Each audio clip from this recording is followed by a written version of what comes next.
tuned in The Nightcap, RadioGeneration2000.com. Happy Sunday, everyone. It is The Nightcap. You are now here with your girl, Miss Lottie Dottie. We got your boy, DJ Intense. Good afternoon. How is everyone doing today? You notice how I'm trying not to say the word. Oh, hold on. I'll say it for you. Yes, yes, yes, yes. Things haven't, Miss Janessa. So over the past 3 weeks, we will say 4 weeks. Right. I've been doing editing and getting the show in order because we launched our podcast officially. So we're on Spotify, we're on iTunes, Google Play. I'm still waiting for iHeart, and I'm still waiting for one more other. So imagine me editing audio, right? For 3 weeks straight. And after every introduction, you hear this word. Yes, yes, yes, y'all. Welcome to the Nightcap, y'all. So I keep hearing it over and over, so that when you get sick of it. So I remember I called. I was like, "Yo." But it's not only me that's saying yes. Yeah, I know. You know what happened? It infected on me because once we had no show, and she was in here like, "Yes, yes, yes, y'all." I was like, "Wait, hold on. This is horrible." It's spiking up. Yeah. So just turn it down a little bit. It's my thing. I just like to say yes, yes, and yes. We are back. So Intense calls me and says, "You know how many times you say yes, yes, yes?" And I'm like, "Yes." So it just annoyed me to the umpteenth power.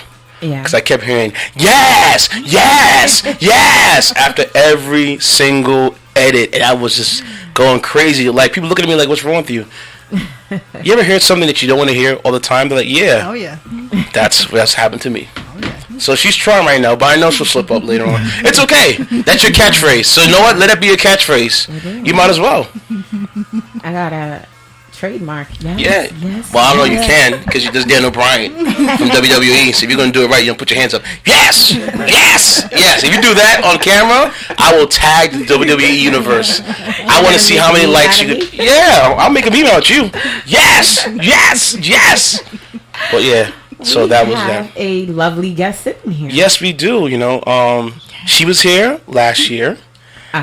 And it went so well. I said, you know what? I don't want you to come whenever. I want you to come after every year, end of the year, because your energy from last year fed into 2019, and I loved it. Appreciate that. So we have a returning guest, Miss Janessa Modesty, in the building. Hey, girl, how are you? Hey, I'm so glad to be back.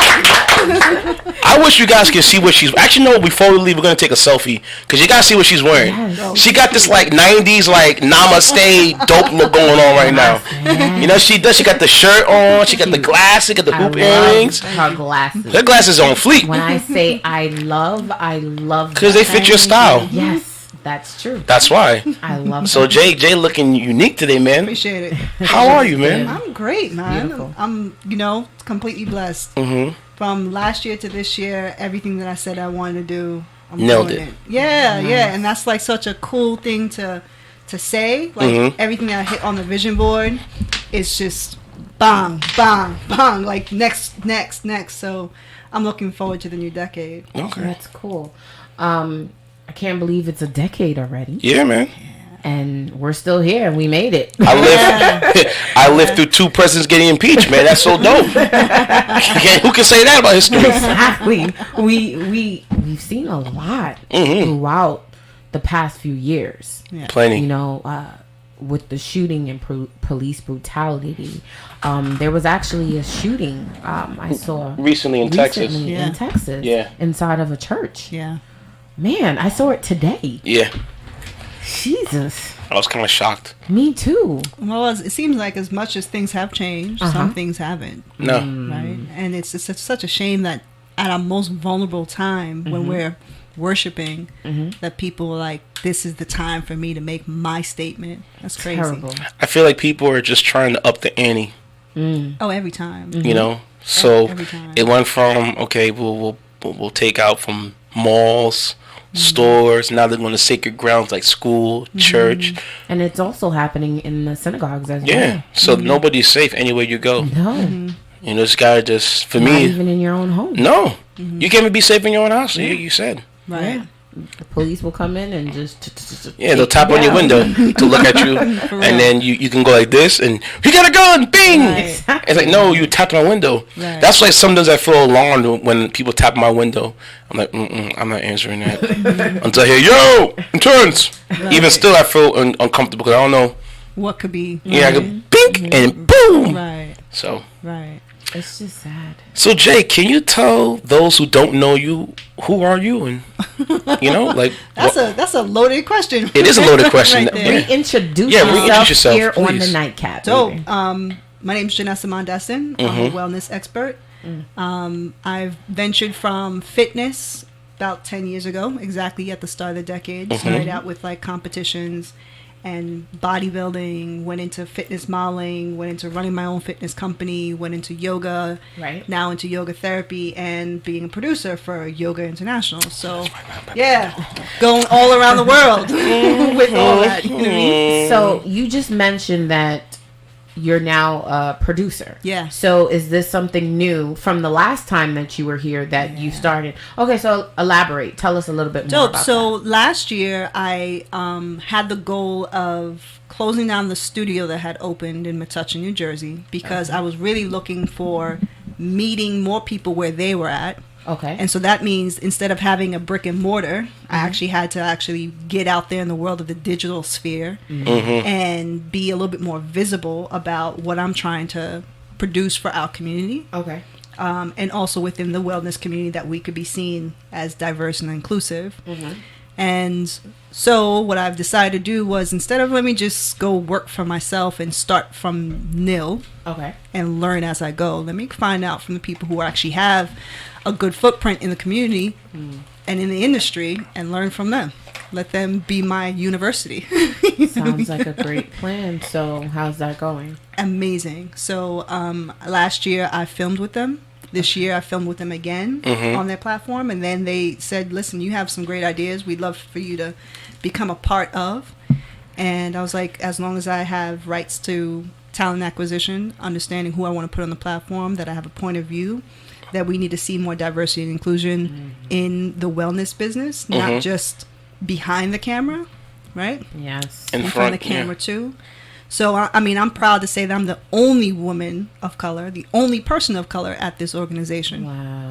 So I'm literally kicking down doors. It's been in that organization has been functioning since 2015, and I'm like, it's a little too late, It's fairly new. but I'm happy to be here. Yeah. Right. Right. And so I'm looking to put my foot through the door for a lot of other people who have been in this business, who have tremendous accolades and incredible amount of respect in the industry, and put them on the platform too, so they can see, like, it's not about just trying to get into a studio. It's not about just trying to get someone else to validate, like, yes, please pick me.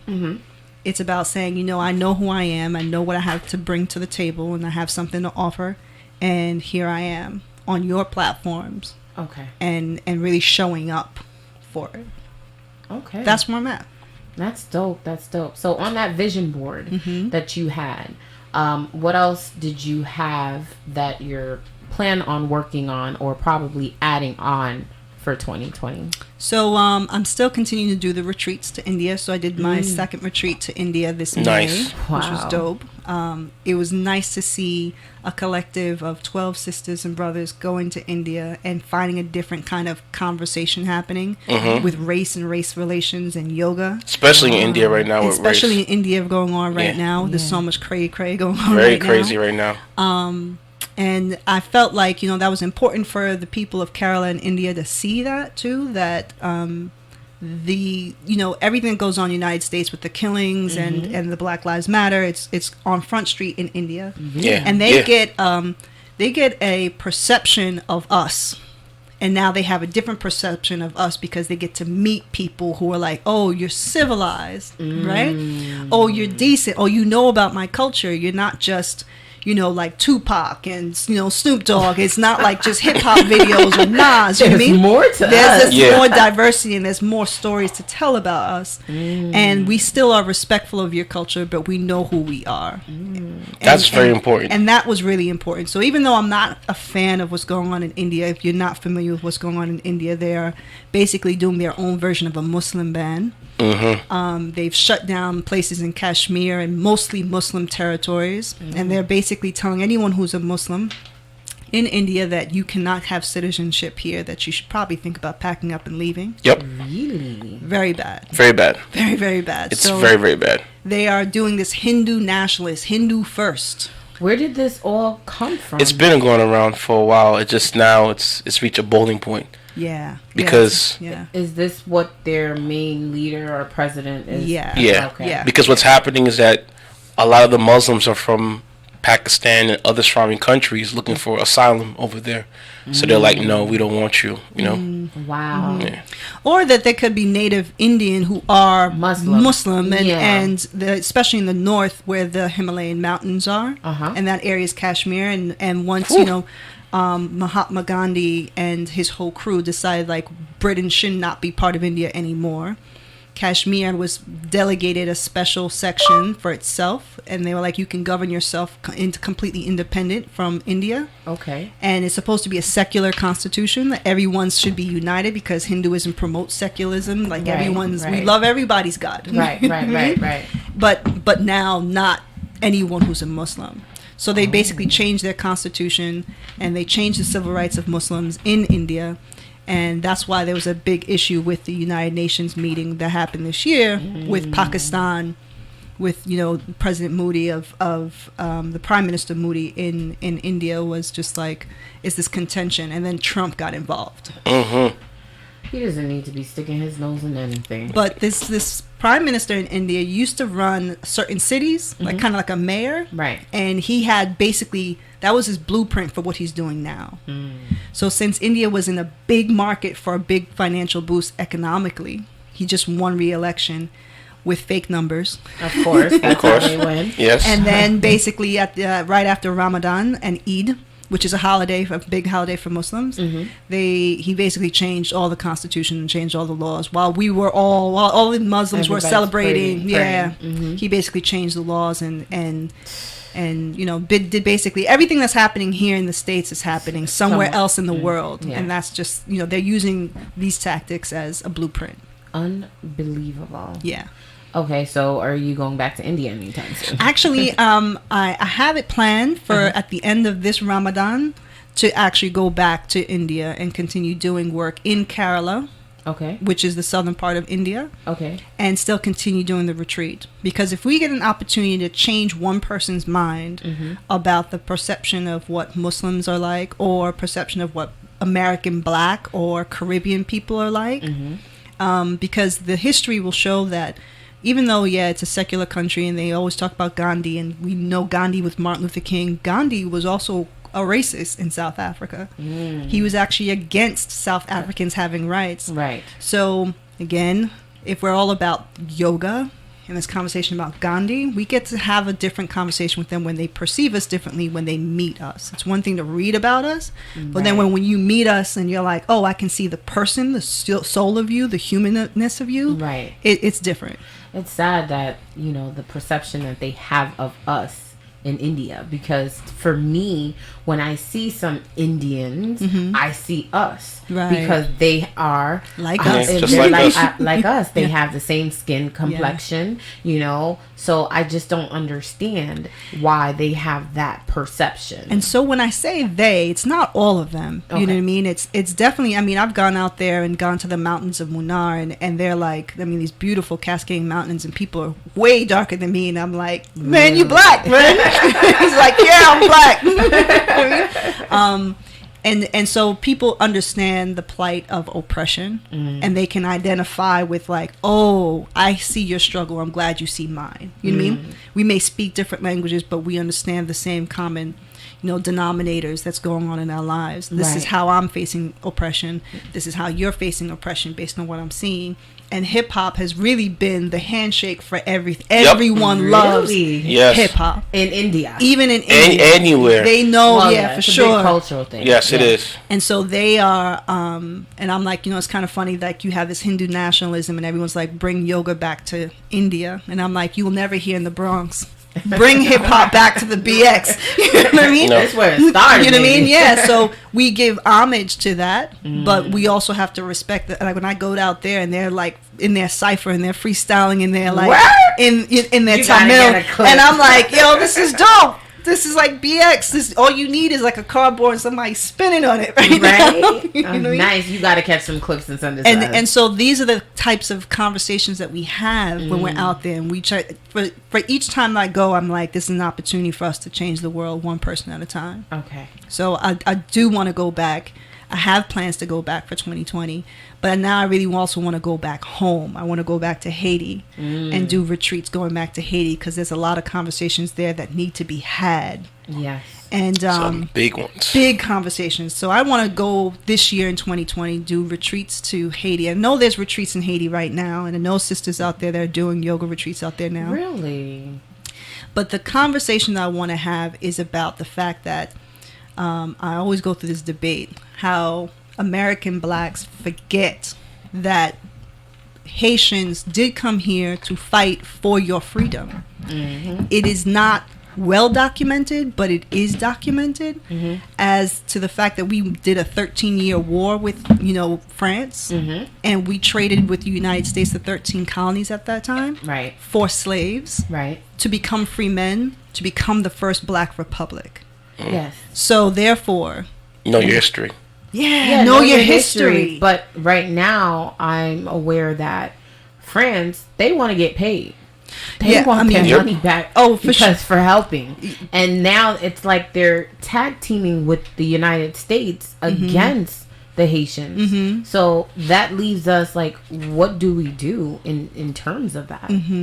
We also have a crippling debt underneath the IMF, right? But there's this conversation of a Sankofa. Okay. Go back and get them. Go back and get your history. We have so much advantages of being here in the United States Right. that we can turn around to Haiti and start a whole nother economy in Haiti, the first black republic on this side of the hemisphere. You know what I mean? It would be nice, but I just the thing with me is that I feel like every time Haiti has someone there to try to help or fund, someone's always stealing money. Yes. Yeah. And it's hard for that. I don't know what it is. What's wrong with our country? What's wrong with our The people? same lack of accountability, financial accountability that they have in Haiti is the same lack of financial accountability that we have here in the States. It's no different. That's why we're $1 trillion in in debt. debt, which we are. Okay. Yes. So We are. we really are no different than any of those third world countries. We're borrowing like crazy from foreign powers, and then we turn China. around and do trade wars with them, but then we want deals with them. So the same wishy-washiness Right. is happening. It just looks different when it's from America. But our country is suffering, man. Oh yeah. Oh, I mean, all of the Caribbean is suffering. Yes. But I think that since it is our country that fought for first freedom Right. for everyone with pigmentation, we need to go back to the mother on this side of the Atlantic and say we need to help. We need to go back and we need to help. Not help meaning I'm going to fish for you. I'm going to teach you how to fish. I'm going to create now possibly lobbying to Haiti about changing their tax laws and make it advantageous for companies to actually start building businesses there like they do in like other third world countries. They hold their monies elsewhere. They're taxed differently because they open up offices in other countries. We need to probably lobby for things like that. And Gotta be then, careful with that though. I mean, you got to be careful anytime you're talking about Yeah, lobbying. and, lobbying for taxes. lobbying for I saw taxes. Puerto Rico got screwed over. That's who, huh? Puerto Rico. Oh, for sure. Yeah. For sure. But, Puerto Rico also another extremely corrupt, government that is United States. Yeah. You know what I mean? Yeah, That case in absolutely. point, I mean, if you go into the American Samoas, That's another place that's also quite corrupt, but underneath the jurisdiction of America too. So no country is exalted from it. Nope. Right. But I do think that with the closeness and the richness of Haiti, and the fact that we're changing this conversation about being good to the climate and being good to Earth, like I go to Haiti and I'm like, I'm in love with this place. Yeah, it's beautiful. It's absolutely gorgeous. I see people go to Dominican Republic, they're like, oh my God, this is the best country. And I'm like, no, no disrespect to my Dominican people, but right. Have you been to Haiti? But have you been to Haiti? You know what I mean? And it's so in that way, like virgin, untouched. You know what I mean? Unscathed by, tons of corporate corruption and crazy buildings going up and golf courses and things like that. We can probably make it a sustainable yoga economic retreat happening there. If it can happen in Atlanta, and if you're looking at Atlanta now, I don't know why it can't happen in Haiti. Well, Like, why can't we build another black hub outside of the country, a place to go to? There's a lot of sisters who have done retreats. They've gone to Costa Rica because advantageously it's good for cost benefits. And I'm like, why would I as a black woman skip over Haiti or Jamaica? You know what I mean? Right. Before then go to Costa Rica. Nothing against Costa Ricans, right. but that's closer. It's a more affordable and accessible trip to everyone than going to Costa Rica. And maybe you don't speak French, but there's a high amount of people who speak English also in Haiti too. So, that's the things that I'm looking at in 2020 and beyond. So how do you think yoga affects you with your everyday life? Like, what does it do? Let me get a couch, because I know the story already. I love this story, so go ahead. Well, I mean, I started my yoga practice in 1996. Okay. My father, I was struggling with anxiety, depression, and suicidal thoughts. And my father, who was working with a couple Indian people right here in Chestnut Ridge at Par Pharmaceutical, they were like, give her this book. Let her read this book on karma and freedom from the bondage of karma and learning how to like handle the anxiety. So that was my first impression of this concept of yoga, that everything doesn't have to happen the way they tell you it has to happen. You have freedom of choice. And from those choices, there's consequences. And from those consequences, you get to pay which way you go, which is the purpose of karma, right? Karma is not, quote unquote, can I quote? Can I curse on this? No, you can't curse. Okay. Well, karma's a B, right? That's right. That they say, right? But it's really not. It means your choices were that B. Yeah. Right? So you can get good karma from good decisions and then so on and so forth. So basically, it's the laws of energy. It's the laws of energy, laws of attraction. You know what I mean? Like it's once you realize that, then you get to see like how the matrix works, right? How Inception works, how your company that you keep, all these things that people say, and then I'm like, oh, okay, now that's how yoga in my life has always been something that I've played around with. The physical practice of yoga has helped me in understanding, like, if I'm physically capable of doing more, then how come mentally I can't do more? So sometimes it means getting on your mat, sitting down, putting the problem in the back of your head and let the physical practice arrive at the decision. You know what I mean? It's kind of like, I'm not doing the work. My body's kind of churning left, right, twist, touch my toes, come up, maybe, maybe not. And, I have a new answer. I didn't think of that solution before. You know what I mean? And you work your problems out on the mat. So it's like, because for me, the gym is like that for me. If I'm pumping some weight and I'm just going through the motions, and all of a sudden things start clicking, ideas start happening. So that's the same formula, you would say? Absolutely. So the initial part of yoga is first and foremost is about stillness of the mind, the cessation of the monkey mind, and working through one single-handed focus. That's the point of yoga. Okay. Is that you should have one single-handed focus. So it's like a meditation. Yes. Right? So everything that you do in life to be present is got to be in a state of meditation. Like right now, you are super focused on something that need to be fixed. You know what I mean? Right. And that was like, if it doesn't get right, it can't be right. Exactly. I won't be present until this thing sounds Exactly. right. Exactly. I mean? And so if you focus on every detail, or as much detail as you can in your life, a lot of things that are distractions will no longer be distractions. Okay. Because you're super focused on where your energy is supposed to be. Right.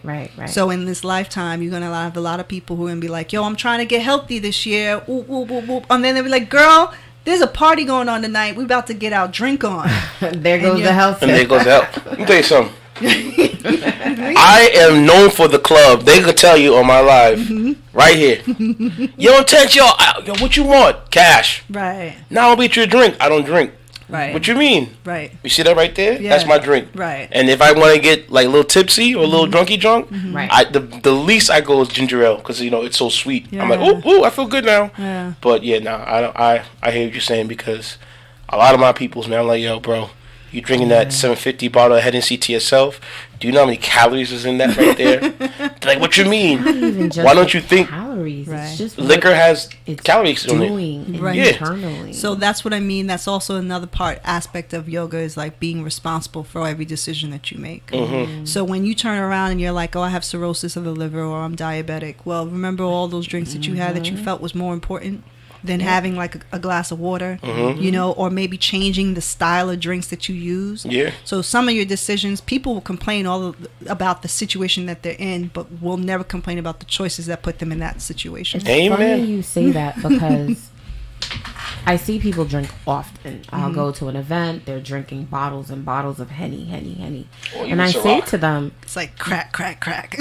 I'm like, listen, do you know what's going to happen to you later? Oh, I don't care. Well, when I do. get there, Right. I'll worry about it then. You don't want to worry about things. Exactly. Like, start to change now. Now, But I yeah. guess because they feel that they're so young and youthful that it's not going to affect their bodies as of now. Did you which say is true? young and youthful? Yeah, I mean, they are young. I mean, yes, they're young. But they feel like since they're not in their 50s, 60s Oh, as okay. of yet, it's what they're doing is not going to affect them. But you have to build. Right. You can have your liver Right. and continue to drink. It's not going to crash overnight. But some people, it does happen. Because I've seen young people, they will drink. They'll drink themselves to death. And then they come into the ED and we're trying to save their lives. You can't. You can't. Because you really did drink yourself away. Right. And the drinking is actually symptomatic to something else that's Yeah, really they're deep- trying to suppress something Yes. else that's going on. Right. So it goes back to this conversation of what do you want out of your life? Yeah. What are the choices? If you know what you want out of your life, I can go out drinking tonight, but I know that there's something really important for me to be out tomorrow. It's not worth it. Yeah. I got to be focused tomorrow. Absolutely. I could have sat there and hung out all night last night, but I'm like, but tomorrow night I'm going to be up late night on the station. Right. So there's no sense in me not being present when what they're asking of me to show up and be present. And I respect you. for Thank that. you. You got to give a balance. Oh, yeah, give it's a and balance. take. Yeah. And I know people that, they'll drink every single day, knowing they have to wake up in the morning, Yes. go to work, Yes. do what they have to Yes. do. Then they'll complain that they had a lousy day. Right, Because why were you drinking? Like, I don't understand. Because they hate their life. But I ask, I'm like, are you okay? Is there something bothering you? Something Yeah. you want? No, I'm They fine. don't want to dive deep into that conversation. Yeah. And I think what's important, what she just said, she's been saying throughout this interview, she know what she is, she know what she wants to do. And a lot of people don't know those two questions. Yeah. Like those are two really big questions that everyone should ask themselves. Who are you and what are you? Right. Once you find those two, then the goal and everything starts getting in track, and you start saying, okay, maybe instead of me getting 6 bottles of Henny, I may do half a bottle or like 2 or 3 shots, and I'm okay, and be responsible for themselves. But a lot of people, they don't know that answer to that question. But also, a lot of people have never been asked that question. Oh yes, They have some inkling about it in the back of their mind, but no one's has held them accountable. So, which is what I loved about fitness, because as a personal trainer, all they asked me to do was be their accountability partner. Like, what did you eat? And how many reps did you do? And how'd you sleep? You know what I mean? And that was enough to know that you were going to be tested was enough to keep me straight. Right. And so some people are like, I know I can go crazy because no one's going to test me. You know what I mean? There is someone's going to test you. It's going to be God. But you know what I mean? I'm in your life right now to help everybody be accountable. That's my purpose in life. That's what my dharma, my purpose in life is, to help people be accountable. That's dope. And so every time I meet people, I may not see you all the time, but I'm going to ask about that last situation. How did we hold each other accountable? And I want that from She's people. good with that. oh yeah. Yeah. Oh, Jay is always about that lifestyle. Really good with that. She will not. She Yo, will check Tense, up on you. what you been doing? And I tell her, she's like, oh, well, I want you to do more of this. And I respect Oh, her yeah. for that. Yeah, that's Thank really you. dope because it's really hard to find someone. Like if you're going through a certain situation, it doesn't have to be problematic. Right. I mean, it could be just something very simple. And what you do is just to inquire and ask how that is going. That's super dope because Right. not too many people will. Right. Yeah. And I think that just also stems back to how I got into this yoga thing, because when people were like, I don't understand, what's your problem? What's your problem? Why are you going crazy? Why you have anxiety? Who has depression? You're a Haitian kid. There's nothing to be depressed about. That's what they You don't say. come from Haiti. Like, Oh, you're yeah. born here. You have nothing to be worried about. Yeah. And it's just like there's so much pressure going on because you don't know which way to kind of Go. shape yourself. Forget pressure. I think the problem with a lot of us, we don't believe in mental health until it's Oh, too late. Yeah. For a lot of people. And I was just saying off the air, like, I've been in mental health for 20 years. I've been literally, like, I go and I speak to my therapist regularly for 20 Amen, girl. years. You know what I Boom, mean? therapy. In I my- believe my- everyone should do therapy. my It's first- no joke. Yeah, my first therapist was in school, a school psychologist, which is why I love East Ramapo School District. I always will big them up because there was a school psychologist on campus and the school, Susan Kirshner, and she was just like, everyone's saying something about you. What's the deal with you? You do good in school, you got good grades, but you don't play well with others. And I'm like, I just need to break out of my house. Yeah. I need to get out of my house. Oh, man. And it's funny because I feel like in our community, our background being Haitian, and I'm Indian Guyanese. sense being Guyanese, I feel like our parents fail to understand that sometimes they are the root. Oh, yeah. Yeah. They can do a lot, and they don't really see what they're projecting onto us and what it's mentally doing to us. They think that, oh, we're fine. They can verbally abuse us, mentally abuse us, Physically. physically Yes. abuse us, Yes. and we have to deal with Emotionally, this too. Don't day, forget that. emotionally, Yeah. day after day after day, and to them it's okay, Right. because this is something that they probably had to deal with, Yeah. Right. and it's their norm. It's Right. their normal, Right. and that's not normal to It's do not that. normal. Normal, right. And when you tell them it's not normal, they look at you like, I don't do nothing to you. Yeah. Right. Are you crazy? Right, right, right. They'll just blame you. Right. And it's unhealthy. Yeah. Very unhealthy. And you just want to escape. Right. You know? And then you have to code switch when you get to the school, because now you're amongst people who don't understand your culture, Yes. don't understand where you've been or where your family has been, and you have to identify with people, and you have to stand up for yourself at the same time. Yes. And then you have to deal with the hierarchy, the people who are other, who are looking Others. at you like, Right. well, how come you didn't do your homework last night? Well, I was actually thinking of, you know what I mean, harming myself. Yeah. I didn't really plan to be here today. You know what I mean? No, I can understand that. You know, I've been through that myself, and you You know, all it's been really through it. tough. It's tough. You have a Our breaking parents point. don't understand how tough they can be, but other people see it as that's nothing wrong. Oh, I know. It's okay. Yeah, you know. it's not okay. And that is that's a great point, because they're like, well, that didn't break XYZ, so why Right. should it break you? Yeah. Everyone's different. We're People not understand the that. same. We're all snowflakes. Yeah. Never one, two snowflakes is the same. They're all different. Yeah. Or we probably dealt with it for years, but there is a breaking point. Sure. Sure. And sometimes a person might reach that breaking point where they no longer can take it anymore. right. And they think that, oh, I've been doing it for years, I can continue to do it. But they don't know that we have a heart, and they continue to break it and break it and break it till there is no heart no more. Right.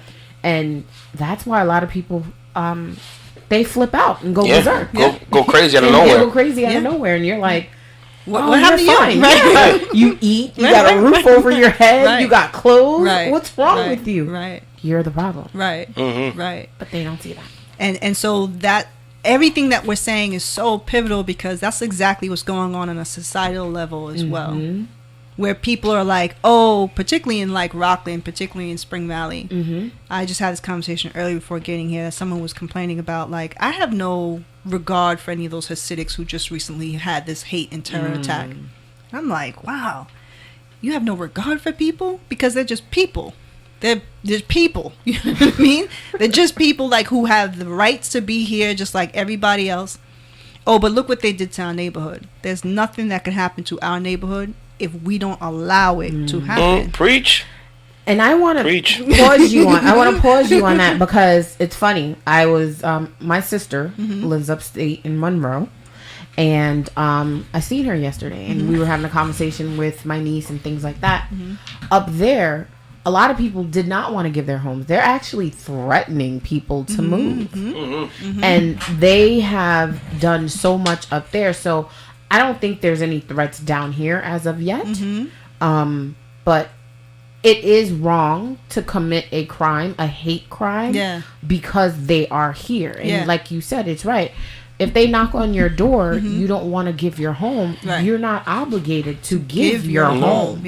Just because they throw money, which is the devil's work, money speaks volumes and it buys whatever it wants to. Now you see, okay, they're giving me $1 million, I'm going to take it and leave. But then you're like, okay, but I left. Exactly. And I'm leaving where I am. But you gave up that right. Right. Exactly. As long as they're not putting a gun to your head, you gave up that right. Right. And at the same time, they also have to be cognizant that this is not the way we culturally outside of your community do business either. There you go. I don't need you knocking on my door. You know what I mean? I don't need you in my backyard taking measurements because I'm just going to let my dog. Pictures. Taking pictures. I'm going to let my dogs out, and we're going to see how fast you run track. Because a lot of people feel like if there was a home and they tear down just a small little home, and now they built a big apartment complex on that land. Now they have tons of people living there. People feel like, well, when I had my house, I went downstairs and I made it an extra room. And then I had the town knock on my door and wanting to find me because I made an extra room. But now you have these people come in, they're building and having tons of room, but nobody knocks and finds them. Why is that? Because they're in cahoots with the government. Yes, but so I think that people are upset about that. Like, why? Yes. And so if you get disenfranchised with your job, you're disenfranchised. This is the holidays. You don't have enough money to buy gifts. You don't have enough. Everybody else is living great. I'm not living great. You're upset. I'm upset, and y'all living large. So I'm gonna put my issues on you. Bingo. And so the conversation should be about the community. How could you have supported this individual who's going down too far? And he obviously has been crying out for a while, but nobody's been hearing him. That he felt that the only way I can be warranted is if I take this machete and go out there and kill them. Which he wasn't successful, and now they're looking for him to give him life in prison. I know. It's crazy. Terrible. I was like, why'd you take GWB? Why'd you take GWB? It's like the worst bridge. There's cameras everywhere. Yeah, there is. There is. I know. He could have just hit out on the Palisades and kept it going. You know what I'm saying? Just walk on 9W. You know exactly. Just drop the car and keep walking. You know. Because now, and a lot of people are like, oh, well, he just did that, but people are actually being murdered and they're not even doing time. So now everybody's looking into that and what special treatment that they get to receive. That other people can't. Yeah, and I think the other aspect about that is because they got numbers. And then when it's time for them to show up and be present, you can guarantee they will be there. Yes, as a community. Okay. As one. We don't necessarily do that well. Nope. Everything is separated. Jealousy. And I have to say, we kill our own people too. Well, we do. Because look at the hairstylist. I don't know if you guys seen this 21-year-old girl. She's an entrepreneur. She had her own beauty shop, and she was murdered for $3,000 of hair. Wow. They came in, they robbed her, they beat her. What would you do if somebody came into your shop, robbed you, and beat you? What would you do? I'm calling the cops, or that's exactly what she did. Because she did that, they came back, and shot her in front of her child, in front of a client, and left. 21 years old. 21 years old. Yeah. On that note. And that's our people. Right. Right. We, in every example I sit there and look at, there's adversity with anyone who's trying to make it. So your number one way to try to make it is make sure you leave the neighborhood that you came from, because people will not respect you in the neighborhood that you're from. Okay, so pause on that note.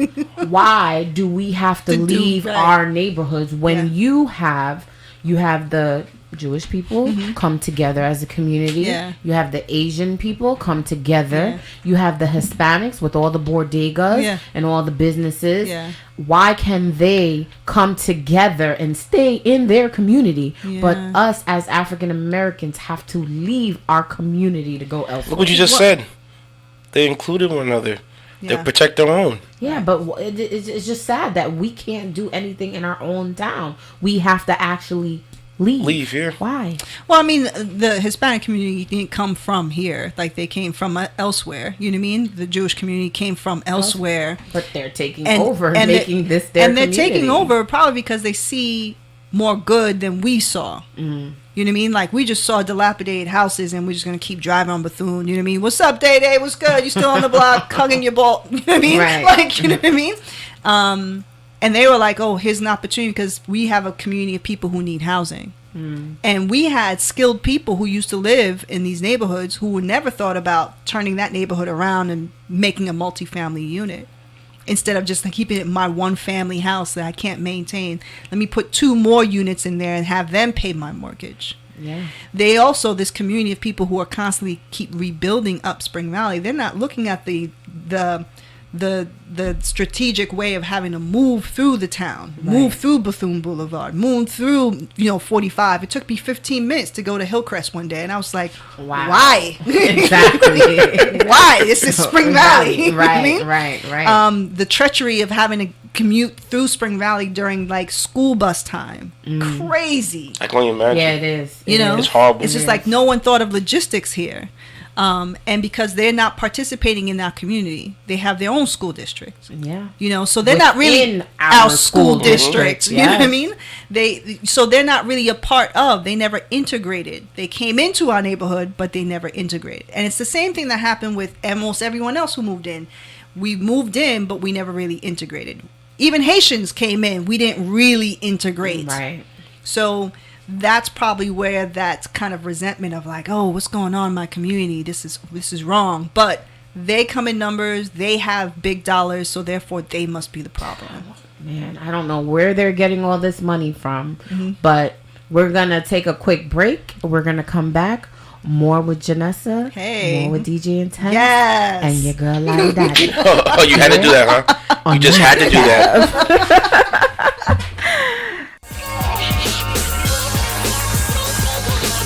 You are now tuned in the Nightcap. RadioGeneration2000.com. Shout out to Kim Phoenix with that dumpling pumpkin. Let me tell you something, yo.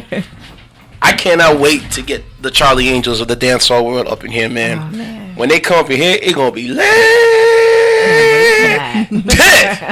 Alright, lit. Freestyles all the way. Freestyles all the way. Cover song. I don't care. I'm gonna just sit back and just watch it, enjoy myself. Cause them girls right there, it's not because it's just women. They have strong personalities off themselves, right? And not because they're females. I'm bigging them up. They're bigging because they're just strong as is. You know what I'm saying? Dope. So I cannot wait. That's awesome. So what you got? Oh, damn, we going into me so soon? Yeah, damn, why not? All right, then give me 1 second then. I'll first start off with one. Big shout out to Kevin Hart and Dwayne Johnson, The Rock, for Jumanji. It was good? It's been trending since it came out. Really? Yeah, it hit $450 million so far in the box office. Was it good? Part though? 2, yeah, it's real good. I'm hearing good reviews. So this is a part 2. Yeah, it's not part 1. So how did part 1 was last year. Mm-hmm. Well, you never saw well, not the original Jumanji. You never saw the one they remade? I don't think so. Oh, you have to go see it. How do I see it? Either you can go Redbox. I think some might be on Netflix. Jumanji. Yeah, Jumanji 1. Jumanji 1's with Robin Williams. Right. He's the first one. But the Kevin Hart. It's a remake. Mm-hmm. It's a remake, but I love how they tied it into the first one. I'm not gonna ruin it for you, but you gotta see it. Because I went to see Queen and Slim instead. Which was good. It was very good. I'm gonna see that too. I definitely enjoyed yours. On that one. I did like it because it was more like, really? Oh no. What I learned from it is always our own people. Oh, every time. It's our own people. Every time. And it's disappointing because I can't blame our people. Like, I can't blame someone if they choose a different route. And a lot of us will look at them, oh, you never support the black community and so on. Why? Why is that? Why don't we support our own people? When they have a business, they cut corners. Well, I wasn't even done. No, I know. Okay, no. Go ahead. No, because the way how you talking about Queen Slim, it's the same thing. I want to a lot of parents, especially parents. They need to go watch when they need it. When they see us. Yeah. About the Central Park 5. Yeah. That in itself, right there. Yeah. I couldn't get past the first episode into part 2 because I was just like shaking my head. The amount of civil rights violation they had for those boys at minors, let alone I'm 30-something years old and I still get intimidated by the cops asking me questions. Well, now as I got older, I know how to talk. But can you imagine you 14, 15 years old and being held in a room for 8+ hours, just being interrogated and antagonized for hours and hours. For something you didn't even do. Something you didn't do. But they just want to pin it on you. Yeah. Like the kid who got the longest time, I think it's Corey Wise. He got 12 years. He wasn't even there. He was there, but he went to go for more support. How you pin something on somebody for moral support? That's like you going to jail, you getting involved with the cops, and I come like, I'm here for you, I'm outside, and then they book me in the room. Wow. So I think the great part about like Ava's entire idea of putting this out there, it's great, is how she's the one who did A Wrinkle in Time, by the way. Yeah. We need more education on our civics. Yes. And what our civil rights are. And we need to know these laws inside and out. Like, I want every parent to see this movie. Not because of black or white. Every parent should see this movie because a lot of parents don't know the law. Right. Even kids should see this movie too. Right. Yeah. And it might be kind of harsh for somebody who might be 12 and over, but God forbid that's your son and your daughter. You're going to lose your mind. The first rule that's simple. We tell everyone, doesn't matter what the age group is, whenever you are arrested, the minute those cuffs are on, you say nothing. Nothing, yeah. Nothing. But these kids would get interrogated, beaten, say nothing. This, that, and the other. Well, the New York City Police Department at that time was nothing but a bunch of thugs. Yeah. I mean, there's still some of them are. You know what I mean? But, and shout out to New York City Police Department. No, they're making changes. Some of y'all are great. Yeah, Some of y'all are not.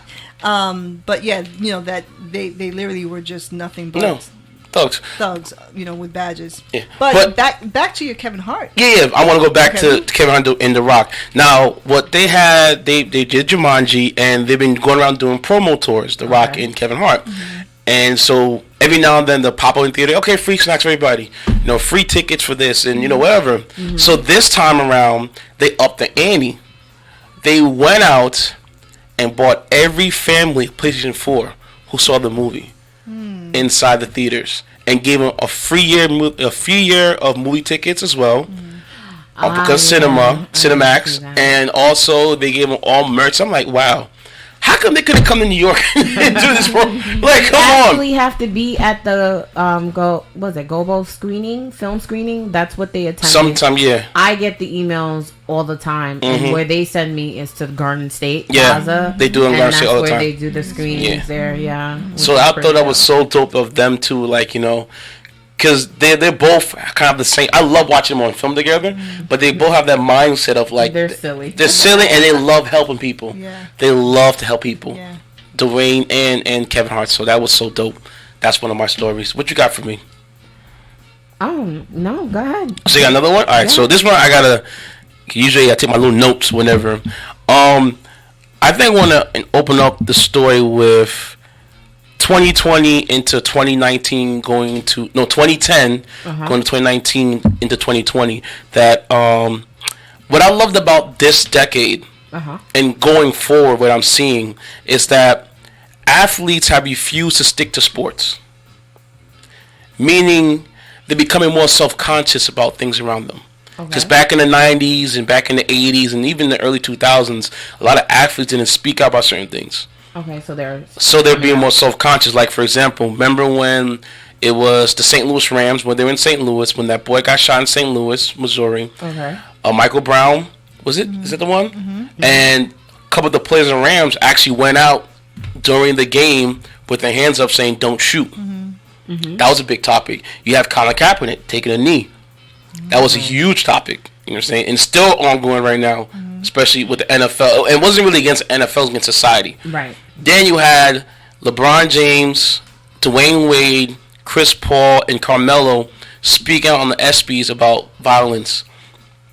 Then you also had them in Miami with the black hoodies when that boy that got shot because of Trayvon. Yeah, Trayvon Martin. So what I'm loving, what I'm seeing from these athletes, they're more than just athletes. A lot of them are very, very well educated. Really? Don't let the because the status of them fool you. Right. So what I'm enjoying is seeing who will become the next LeBron James, not in terms of him as a player, but him as an outspoken person on certain things. Right. Because if you ever watch him on The Shop, it's very, very raw. Okay. And very real. Because he's been a firm component about, remember I told you about the California Fair to Play Act? Right. He was really pushing behind that because college athletes being screwed over for years and years and years. Right. So because he started that initiative and seeing where it's going, now the NCAA is trying to implement a fair play rule. I'm using air quotes calling fair play because you know they're going to screw the kids over anyway. Right. So that's one thing I'm very impressed seeing. These athletes are just more than athletes. They're doing more. And especially with I Promise too. His I Promise school is phenomenal. Partnered with Walmart with that. He's been giving kids a fair shake who in impoverished situations, and it's a lottery game to school. Right. Yeah. So his I Promise initiative, putting kids through school, it's been great. Very, very good. Put them through college too. So LeBron's doing his thing, man. Shout out to all the athletes. LeBron James, Colin Kaepernick, Dwayne Wade. They're being very self-conscious, and I love seeing that. We need more of that. Yeah, they're getting there. A lot of these athletes are not no dummies. They're very. They may not have graduated college, but they're still into what's going on around them. Right. You know, so pretty dope. Pretty dope. Cool. Interesting story here in Rockland. Which there's been a couple interesting stories in Rockland, man. There is. There's this young man by the name of Yosef Ziegler of Airmont. He was indicted for robbing 3 New York banks of $203,000. Wait, how much? 203. 203. Yeah. So my question is that how they're getting the money? 203, claiming he had a bomb. 29-year-old. Bozo. Yeah, he's 29 from Airmont, and he walked into these banks claiming that he had a bomb, which was contained in a black bag, and if the employees didn't hand him the cash according to the complaint, he would blow up the bank.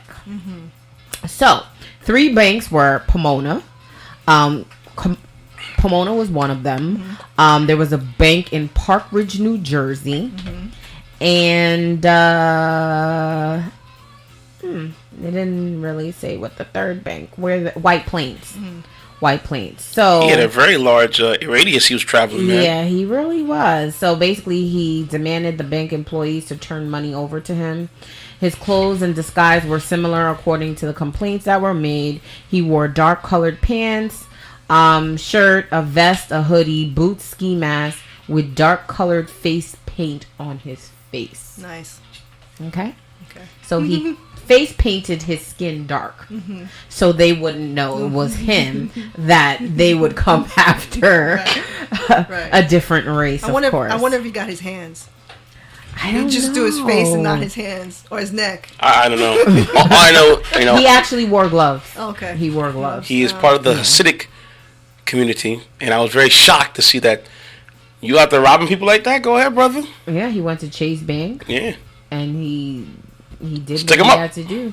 And then he went to Wappingers Falls. Oh, okay. Yeah. Upstate New York. Yeah. So he got $76,000 from Chase. Good. He got $22,000 from Wappinger Falls. It's not much. And $105,000 in Fishkill. Woo! Making some bank, boy. He definitely thought he was going to get away, and he got $30,000 from Park Ridge, New Jersey. So he's about to face multiple counts of robbery and fraud and whatnot. He could only face 25 years. Okay. But who knows? He'll get more. He'll get more. Right. You know, it's so funny because this guy reminds me of that idiot down south with the guy who was stealing from his job. He was a security guard, and he was robbing his own bank, taking the money that he got from the bank and depositing in the same bank's ATM that he worked at. Retarded? He did it for 6 months. It's been all over social media. You haven't seen it? No. Yo, it's the funniest story in the world I saw. I was like, are you kidding me? Yeah.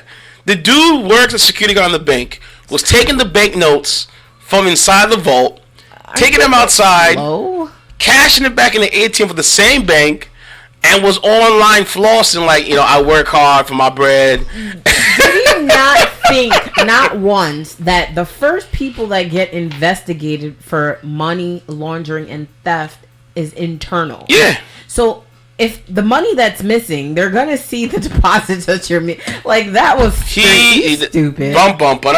He deserves a bump though. Yo, when I heard that story, I was like, all for the gram. That was stupid. He was all flossed for you should see the picture. I sent it to you. Oh my god. I'm like, what are you doing? Like, come on, bro. That is terrible. If you're gonna be a thief and you're going to steal money, please do it right. Don't post yourself on social media. He did. Then he had another come to the job with a new Mercedes. Oh, that kid. Yeah, him. Yeah, you know how he got caught? Because there is a law that you're not supposed anything $10,000 and up. Right. The feds are gonna look at. They want to know where that money came from. So had he had deposit $9,000, he would have been safe. Right. But he had to go deposit $10,000, and they came after him. Right. How stupid can you be? Yeah. He's a genius. A genius? Yeah. The stupidity. Yeah, exactly. And then you go on social media with posting stacks of cash right. when your bank is being under investigation. Your bank tellers are probably like, hey. You know he would have got away with it. They said he would have. Really? Yes, because the way everything was done so clean, they couldn't have backtracked it back to him.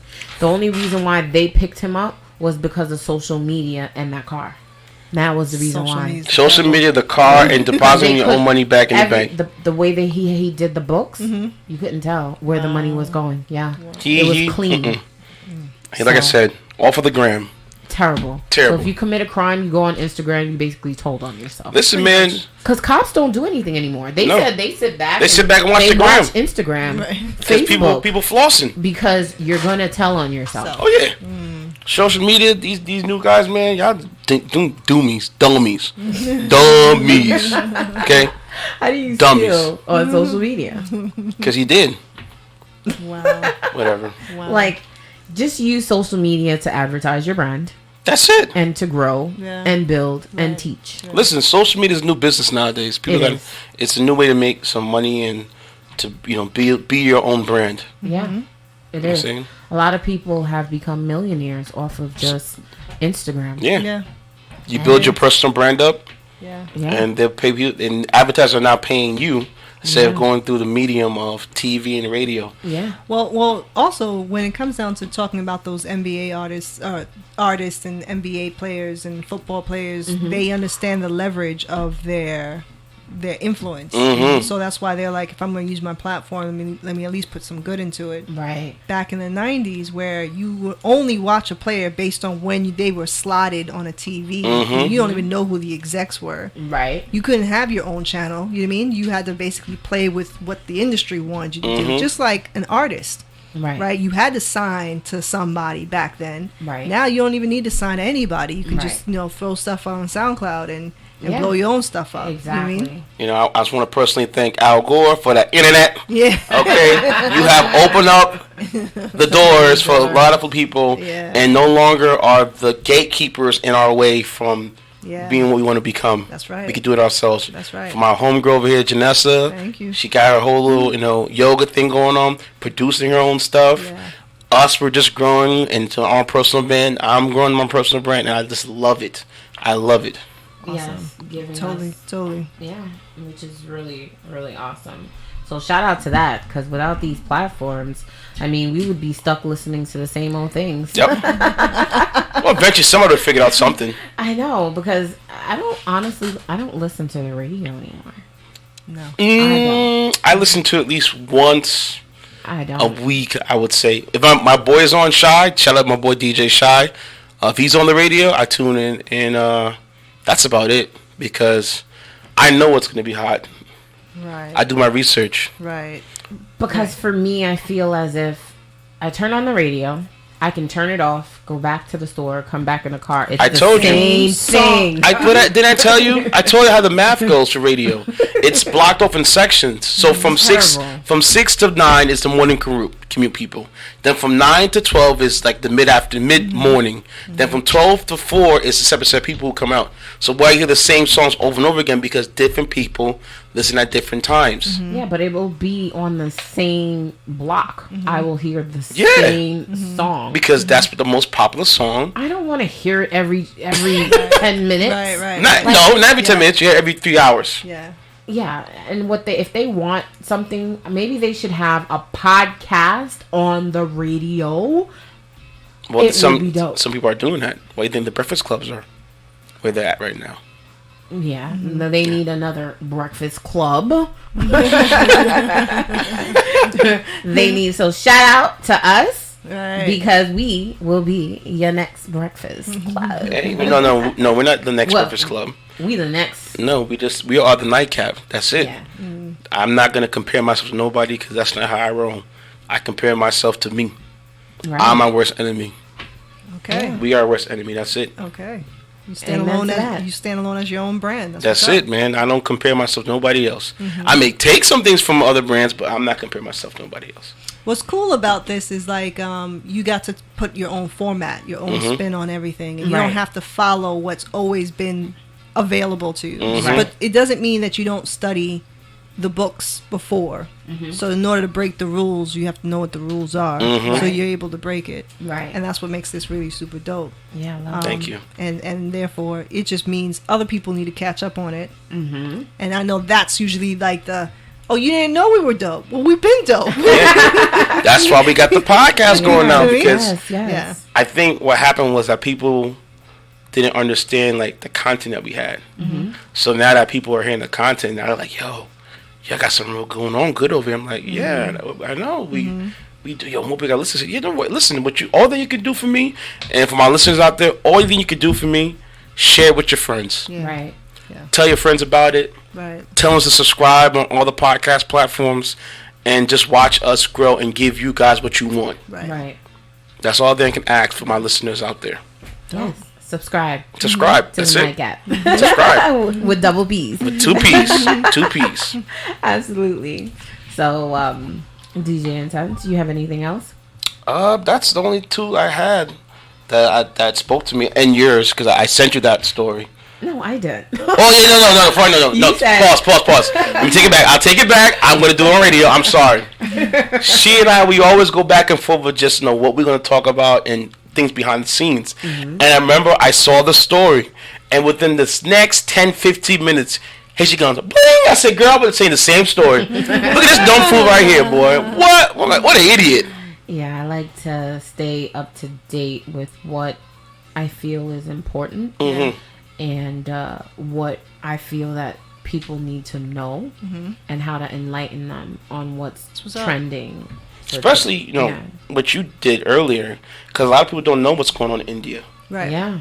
And I'm sure, were you aware of it, or you wasn't kind of? No. Yeah, no, it's a really, because the power of. Shout out again, Al Gore internet.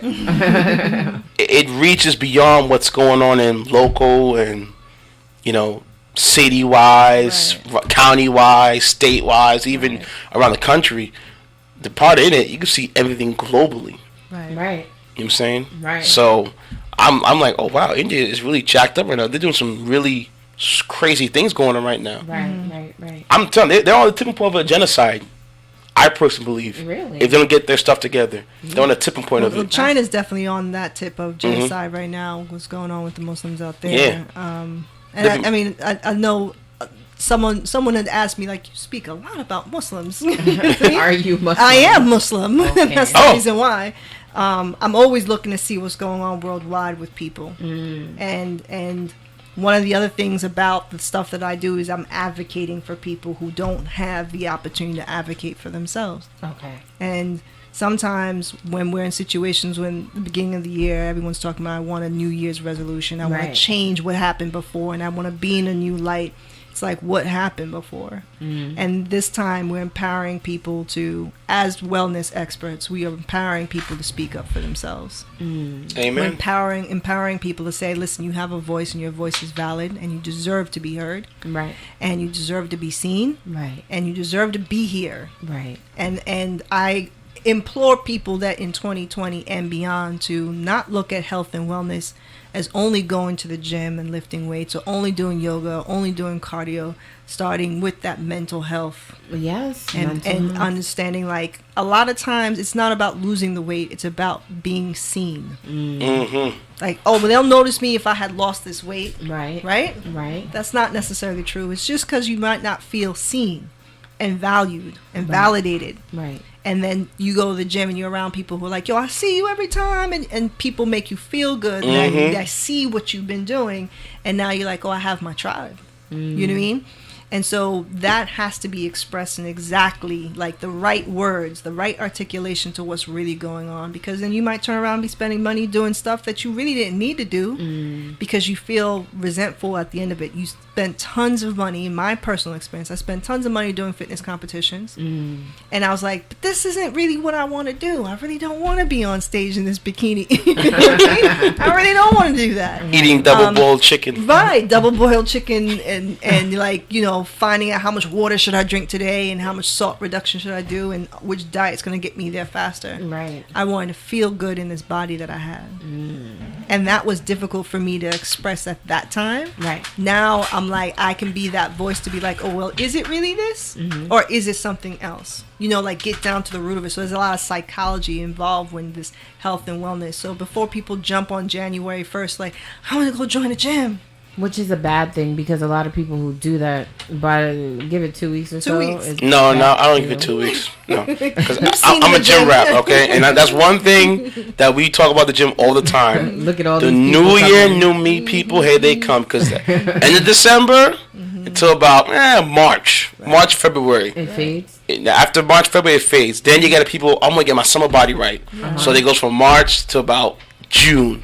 Then after that, it's from June to August. Is all people like, oh man, you know, it's summertime. Maybe I should get myself going right because I'm bored and it's sunlight, and they'll do that. And then about gym's dead between I say September to about back to school season.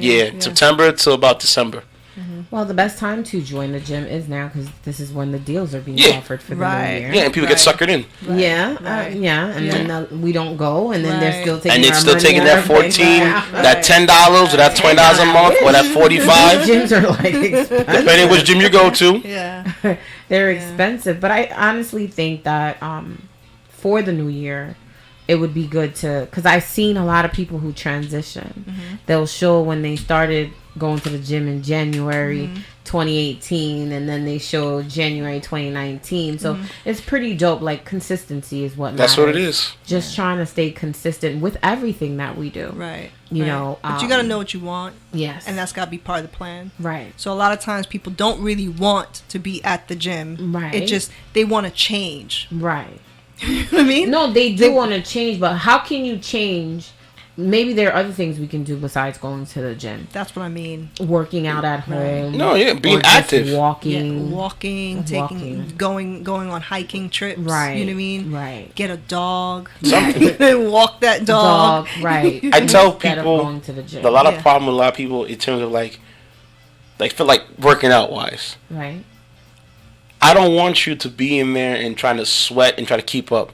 As long as you're active, that's all I care about. Yeah. I want you to be active. I'm not saying you have to lift the whole world, but if you can be active, Right. I'm okay with that. You don't have to lift weights like me. No, if you can do some cardio, then when you're done, go swimming or take one of the Zumba classes. As long as you're being active in that time, Just doing something. I'm happy. Yeah.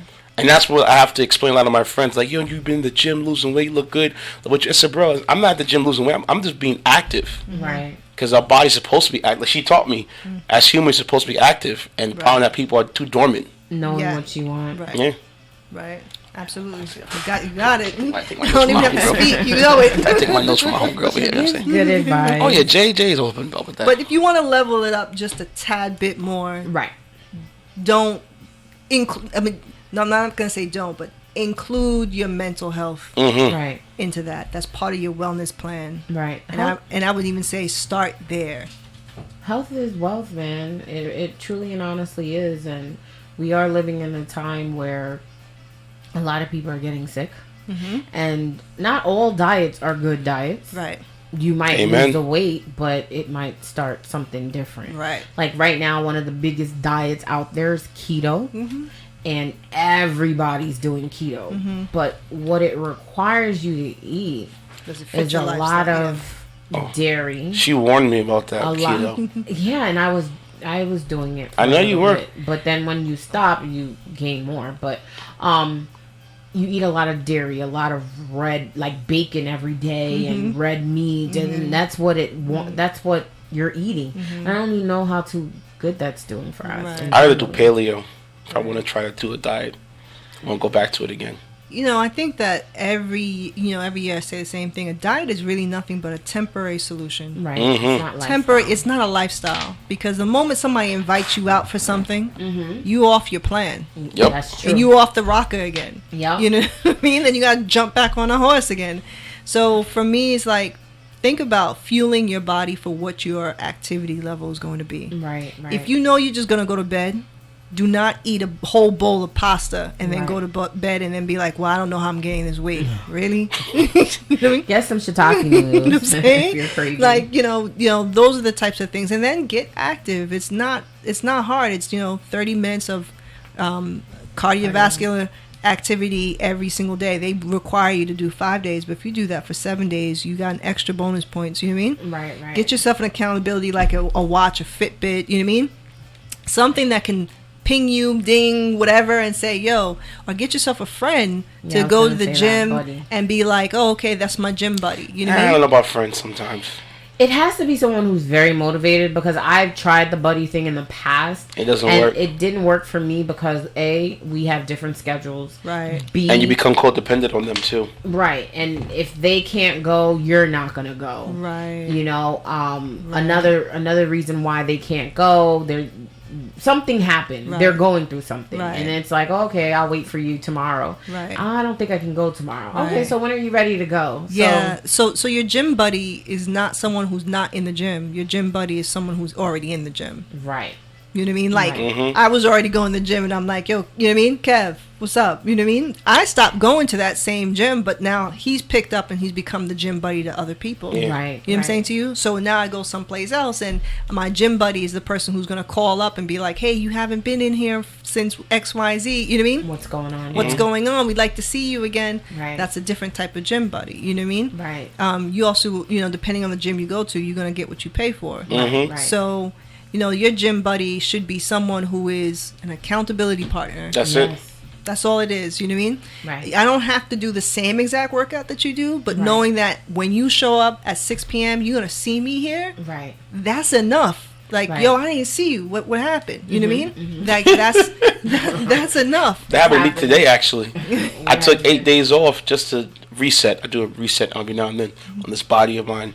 And one of the members was there was like, yo, bro, I ain't see you. You changed schedules? I said, no, not this time. I just took some days off to get my personal affairs in order and everything like that. I said, I miss you. I said, I'm back. Don't worry. I ain't going nowhere. I just had to take a reset. I needed a reset. And just that little bit makes a big difference. Yes. But when you come out, and if it's like you and me, we go over to the gym, we're like, yo, we're going to sign up, whatever. but I don't really want to be there. I'm just doing it because it's something to do. Yeah. It's some place that I could be if I don't want to be home. Right. You know what I mean? Right. That's a different situation. Right, You know, right. that's when I sit there and say, take advantage of any personal training deals.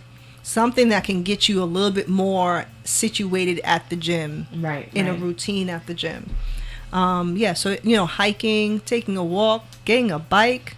As kids, we used to be like, oh, okay, drop me off at Port Authority and I'm just going to walk the city. Yeah, You know it's what I mean? different for us out here Yeah. because we drive everywhere. We're not getting enough walking. Yeah. No. Yeah. Yeah. I mean, and people might feel weird going for a walk in their neighborhood. Yeah. Like, Because we're so used to driving around the place. or we're more concerned about someone's going to see me walking and Walking, think yeah. that something happened to me. You know what's It funny? is true though. No, you're like because that's a fact. My dad would walk just for exercise, and I would get phone calls like, "Yo, is your dad okay? I seen him walking around." Yeah, Yes. why isn't he okay? He's just working. Right. Getting some exercise. Right. You don't lie about that. Yeah, Right. people do think something is wrong, wrong. yeah. Like, Yeah. oh, their situation must be messed up. They walking now. Exactly. They don't got a car. And be like, nah, it's my heart condition, and I need to walk You need to now. Exactly. Exactly. It's just so sad that people think But we that. take that more into consideration than our health. So we hold what somebody else is going to think of us. People are going to talk about us. That's my number one thing for the past 10 years is people are going to talk about you regardless. Yes. So whether you're doing well, you're not doing well, people will talk. Yes, So they let will. me just do me. Yeah. You know? We have to stop thinking what the next man has to say. Next man, woman, Man, child, or beast. Yeah. Be I don't you. care. Be you. Yeah. I spoke about that yesterday, man. I think the problem with people is the fear what others think. Yeah. And I say, F them. Yeah. You're And your that only will hold person. you back. Yes, Yes. it does. Yes. Yes. It does. It does. Yeah. I think that for me, we are all here today. Mm-hmm. I don't want to die knowing the fact that I woulda, shoulda, coulda. Yep. You know what I mean? If something comes to light in your mind and you're dreaming about it, you're thinking about it, that means that that's for you. Right. Just do it no matter Yeah. what. Yeah. You Yeah. know, because when you die, and let's just say we were able to see what our lives could have been if we took a different route, we're going to be like, damn, why didn't I do that? I'm reading this book called Dark Matter. Okay. And it's exactly that topic right there. Like, what would life be like if you died and you saw what your life could have been like, what you missed out on, all these options. Like, this person was like super dope as a neuroscientist, and he was just like, no, I'm gonna give up my neuroscientist and not go for all these prizes and these awards and these Pulitzer Prize type stuff. I'm not gonna change the world because I just love my wife and my son, and I'm just gonna stay small. I'm gonna stay humble. I'm gonna stay small. I'm gonna stay in my little corner, and then somebody whacks him over the head and gives him an opportunity to see what his life is like, that his wife is not even his wife anymore, but now he's got the awards, and now how he's changing the world, and this idea of dark matter, like the things that happens in the dark that you don't really know what's going on, and the whispers that you tell yourself, like, no, I'm good being right here, but you're What really is- not, And you're not. you know? And to me, okay, so I can share this. So I thought about being a nail tech. And Why not? the reason why I thought about it, because I love nails. I'm so I would into never it. be able to tell. I've been doing it for years, and even through nursing school, you're not allowed to wear them. I low key had them on anyway, but it's something that I love, and it's booming right now. Business is great, because it's not your average $35 to get your nails done no more. Right. Nope. You know, I'm paying $120, but it lasts me for like 4 to 6 weeks, which is dope. You know what I mean? So it's kind of like Technology's changed, Yeah. right? The product has changed. products have changed depending on who you go to, Right. and what type of work that they give you. So I mentioned it to someone from my past, and he was like, nails, and I'm like, yeah, the business, the market, Yeah. the money. Yeah. Like, can you imagine Yeah. if you have a 2-hour book slot or maybe an hour and a half book slot, Yeah. and each person is giving you anywhere from $120 to Yeah. $200 each client, Yeah. and that's your money Right. per day, Right. and that's 2 hours from the morning till Yeah. night. And he was like, how do you go from being a registered nurse to a nail technician? Easy. I said, it's not that I'm going from that. it's something that I'm adding on. So on my days off, I can be doing some nails. That's like a side hustle. I said, do you not know we're living in a generation that if you don't have another source of lucrative income, you're poor. You're poor. You're poor. Yeah. So your regular quote unquote 9 to 5, it's done. It's done. It's over. 8 to 4, 12 to 12. Right. You're overworked, underpaid, Right. and we are seeing everyone, these multimillionaires. You got 3-year-olds just off of YouTube. They're Right. millionaires. Right. So what am I doing wrong? Right. Shoot. Right. You said 12 to 12. People don't realize driving's a job too. Yeah. So it's not really 12, 8 hours a day. You're really working like 10, 12 hours. Yeah, and Because to get to work Yeah. and then to get home, it's Right. time consuming. It's tiring. Imagine sometimes we have to clock out early because your manager's on you and you're still at work doing you're working Paperwork, overtime, right. but you're not getting paid. Right. Yeah. You know what I'm saying? Because you got to document things Right. that you had forgotten, or not that you've forgotten, it's just that you couldn't at that point in given time because so much was going on. Right. So now you're not getting paid, whereas I feel like you can be more relaxed in your comfort zone and run your business. I'm Right. seeing people that are not even from here, Right. have no type of education, let alone don't even have papers, but they're sitting there making like $5,000, $6,000 a week. Yep. So what are we doing wrong? Right. The problem is not what we're doing wrong, is what we're conditioned for. And I believe, nothing against people going to school. I have nothing against that. Right. But I feel that school conditions you to be a worker. Those people are entrepreneurs and influencers are stepping out the limelight and just doing their own thing. And another thing too is that people who aren't influencers, entrepreneurs, you're gonna eat crow for a while. Yeah. You gotta And give up. that fear of not having a consistent paycheck is why people won't venture out and doing the nail technicians or the plumbers or Right. the DJs or the electricians or just even anything involving your own business. That comfortability of, okay, I clock in, I clock out, I get a check. Right. Because I've heard of entrepreneurs sleeping in their car Yeah. while they were trying to build their dreams. Yeah. And people laughed at them. No, laugh at me. I don't mind that. That actually makes me even more hungrier. Or they lived with someone as a roommate. Yeah. Or slept on couches. Yeah, they slept on couches just for their dream. Look at Travis Scott, man. The kid went to school, was doing great, and went from state to state, sleep on people's couches because he wanted to pursue music. And I'm looking at him now. Yeah. I still want to buy his records. Oh, really? I like Travis Scott. I like the energy. No, but it's true. I think that there's a purpose for education, and the purpose for education in our life has been, we thought it was about go get good grades and get the degree, but it was really about socializing and networking. Yes. That I did not participate in all the. I mean, I went to great schools. I got Right. great grades out of Right. it, and I was like, I did it, Mom. I did it, Dad.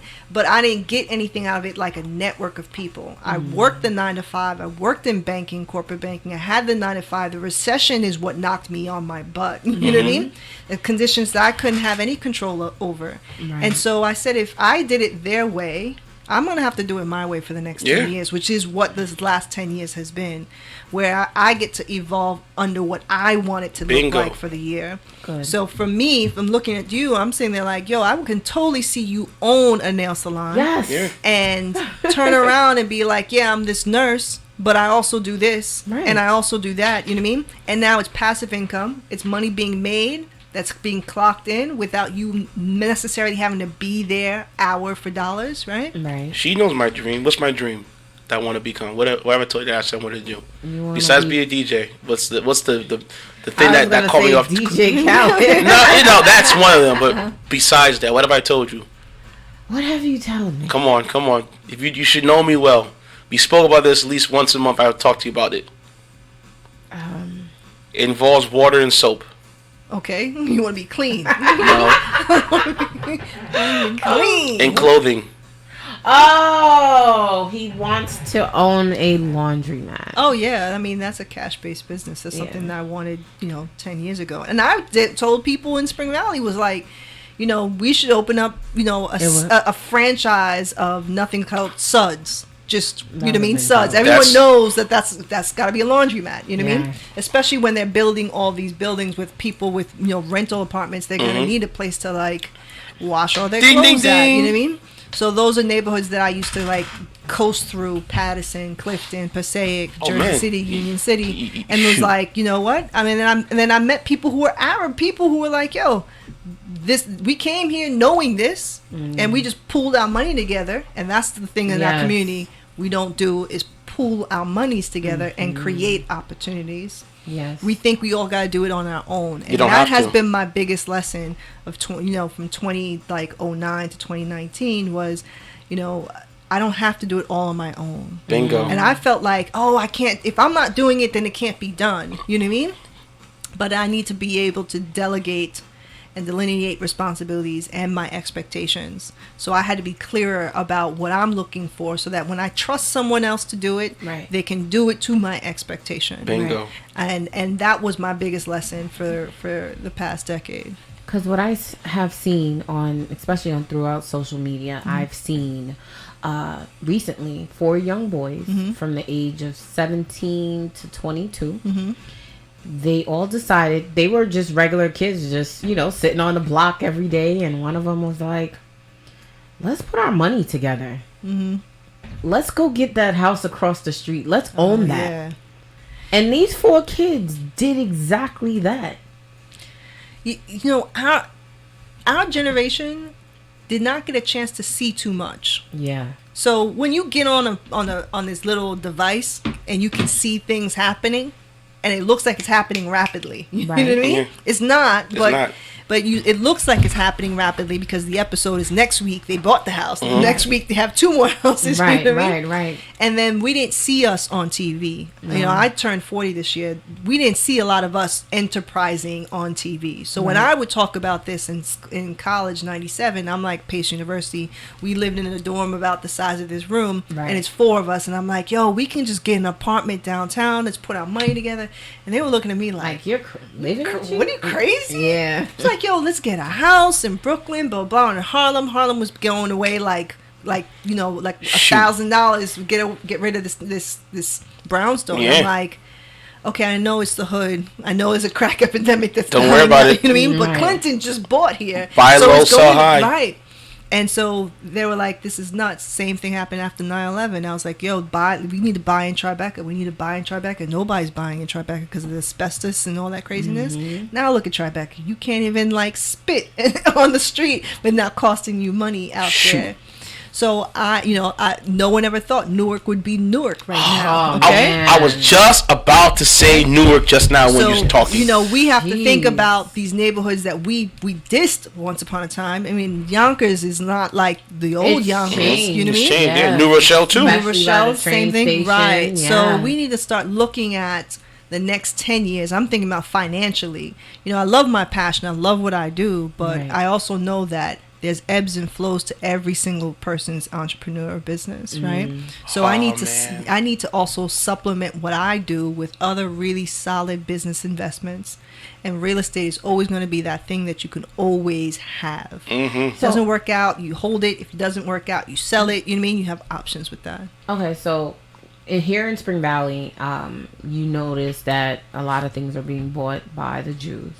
And there are properties that are available that are affordable, but they're in the hood. Would you invest? Yes. I would definitely invest in the hood. Yes, you should do it now. Because then they'll come to you with an offer and be like, all right, you want this place? I see that house you got over there. You want to make it connect, right? Give me $5-6 mil. If not, I'll be the pain in your butt. I will never leave. Yeah, I mean, it makes sense to buy back our neighborhoods. Yeah. It has always made sense to me to buy back our neighborhoods. Because the market right now is more geared towards us, the buyers, versus the sellers. Right. So this is the time to actually purchase. Right, yeah, definitely. Jay, by the way, this drink right here, boy. It's been making me shiver. No, it's not making me shiver. I just feel like there's a lot of weight in my stomach, but it's not because I know it's just you out. Yeah, I feel like shout out to Janessa. She had bought in I've seen this before. Chef V. Nicole, green let's order drink. this. Yeah, put Nicole onto that too. Wait, I go home and show her this. She like, what? You kidding me? It's it's amazing. It's good. It has me like jumpy. No, I'm not jumpy. I feel like I ate a full meal, but I didn't eat a full meal. Whatever it's doing is doing something to my body internally because I'm like, ooh. And so, like, we're looking at an idea that somebody had. Like, I like kale. I hate eating it, so maybe we juiced it. You don't like kale? No, this is what this person has done. You know what I mean? They like the benefits of kale, but they don't like eating kale, so they made it affordable and accessible by making it into a juice, because juice was the big trend. You know what I mean? Still the big trend. And now they have 2 stores, another one that they just recently opened in Jersey, and they ship everywhere. You know what I mean? They literally have it delivered to you with a nice little green bag, and I'm like, yo, this is not something that is too difficult to do. Right. But it's someone who takes a hunch, watches what's going on in the industry, is passionate about what they're talking about. I want to tell you, go with your passion. Yeah, absolutely. It's okay to be multi-passionate. You don't have to do what your first love. You know what I mean? Yeah. And that's a problem, because back then people were like, no, you got to do this and that's it. No, you can have multiple hats. It's okay. Yeah. It's okay. In fact, you have to wear multiple Yeah, you have hats. to. Yeah. In this day and age. You have to. Absolutely. Because who's paying? Because I was looking through Trilla for apartments. And now they're developing the new luxury apartments and things like that. Just for a 1-bedroom, we are in New York, $1,900 for 1 bedroom. Yeah. 1 bedroom. It's crazy. And that's a small room. Right. Right. Not even the big room. The bigger rooms, Right. 1 bedroom, $2,500. Right. Who's paying for that? Right. How do they expect us to live? Right. Right. Well, it was definitely going to come up, especially with the cost of rent going on in New York City and the fact that we have to travel so far for our income. But or what you can do is go find a neighborhood of somewhere else that's not developed, and then bring your own flavor to those places. That's a tougher bet. That's a tougher bet. You know what I mean? But if you bet on yourself, you'll be fine. Yeah, but when you walk into someone else's neighborhood and you're not familiar with the county, you know what I mean? Like I work also in Pennsylvania, and so people go really? to like How, tomorrow, where? like it's the Poconos. Oh, Wow. I drive. you I drive get a 4-hour commute. Oh my! Every day? No, not No. every day. she's a hustler, man. She You know does what I mean? what I'm a she hustler. needs to. She is not every day. Not every day. She's a smart hustler. So 2 hours there, and then work your full day and 2 hours back. When you're talking about like a full-time job, Yes. right? So it's in Holmesdale, Pennsylvania, and basically it was former coal mining country, right? And it's a big vacation spot, for the summer. Nice place to visit in the summer, and it's horrible in the winter, But they have so many kids who came back, went to Stanford or wherever else they went to, came back and were like, yo, you have now factories that are dilapidated. Maybe we can turn them into breweries. Maybe we could turn them into new age restaurants. You know what I mean? The new American restaurant kind of thing. It's a hodgepodge and communal, farm to table. There's a lot of farmers out there. Okay. And so they've remixed their area and made it something hip to be at. I always like, this one girl was like, oh, I love coffee. She opened up her own coffee shop. So we need to look at these types of ways of being, genius in our own right, within our own neighborhood. Like I would never thought of, these little things out there, but your neighborhood best. Right. And therefore creating these opportunities out there for that. We did that. We did that with that one restaurant place, bar, lounge that was in Nyack at once upon a time. That we did mess up on our own right too. I ain't talking about. At the end, that was at the very end. Yeah. You know what I mean? So like those are Riviera. things. Yes, that's the name. I was like thinking Riverview House. Nah, Riviera. It was dope. Dope spot. Those are the types of things. We need more opportunities like that to do things like that. And how to not mess up our own establishment. Surely, Yeah. we can't be running our own establishment. That is so true. I would put a different face there. You have to. Yeah.